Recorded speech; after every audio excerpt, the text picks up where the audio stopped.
সাদা কাপড় দিয়ে মাথা ও শরীর ঢেকে রাস্তায় বের হচ্ছে মানুষ। গরমে শুকিয়ে কাঠ হয়ে যাওয়া গলাটা একটু ভেজাতে রাস্তার ধারে লেবু পানির দোকানে ভিড় করছেন অনেকেই। সোমবার নয়াদিল্লিতে তীব্র গরমে হাঁসফাঁস অবস্থা তৈরি হয় বাসিন্দাদের মধ্যে।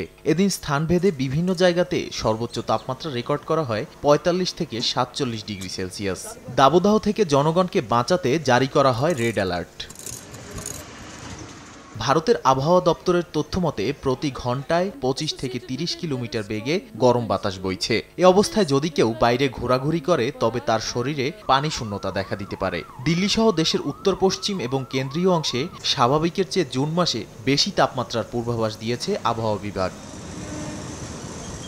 নগদের কাছে সব গ্রাহকই প্রিয়, তাই তো সারা দেশে ক্যাশ আউট চার্জ সবচেয়ে কম।